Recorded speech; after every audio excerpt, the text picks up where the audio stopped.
तर शेवची भाजी करताना जे काही आपल्याला इन्ग्रेडियंट्स लागणार आहेत तर ते सांगते।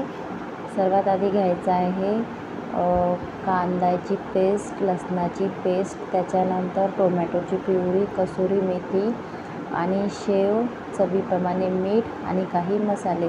तर या मसाल्यामध्ये काही मसाले गोडा मसाला आहे जसा की आणि सावजीचा मसाला असतो तो मसाला आहे।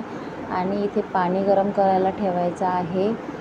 भाजीमध्ये पाणी गरम असलेलं छान लागतं।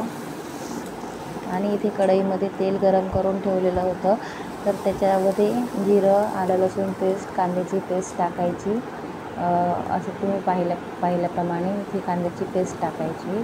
त्यानंतर त्याला छान असं परतून घ्यायचं आहे।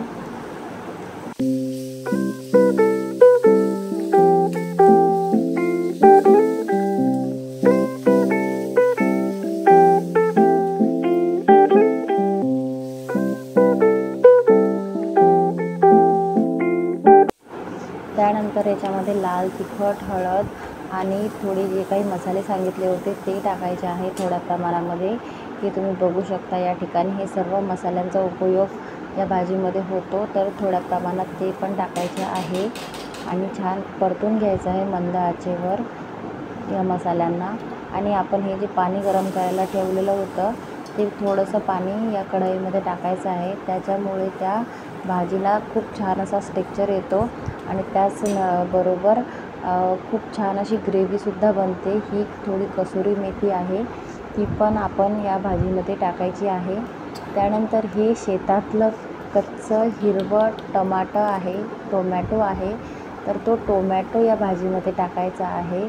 खरं तर तो लाल रंगाचा असायला पाहिजे होता पण ते टमाटर कच्चं असल्याकारणाने त्याची प्युरी अशी काही झालेली आहे। पण अफलातून अशी भाजी लागते। तुम्ही कलर बघू शकता भाजीला किती सुंदर असा कलर आलेला आहे। त्यानंतर आपण जे काही मसाले ॲड केले त्याच्यामध्ये परत एकदा थोडंसं पाणी टाकायचं आहे। भाजी करताना शक्यतोवर गरम पाण्याचाच उपयोग करायचा कारण त्या भाजीला जे काही अशी ग्रेव्ही येते त्या ग्रेव्हीचा जो काही रंग असतो तो असा कॉन्स्टंट राहतो आणि खूप छान अशी भाजी लागते चवीला। तुम्ही बघू शकता या ठिकाणी किती छान अशी भाजी म्हणजे भाजीची जी काही ग्रेव्ही आहे छान अशी बनलेली आहे। त्याप्रमाणे चवीपुरतं तुमच्या मीठ तुम्हाला त्या भाजीमध्ये टाकायचं आहे तुमच्या चवीनुसार। आणि परत एकदा भाजी जी आहे ती छान अशी परतून घ्यायची आहे।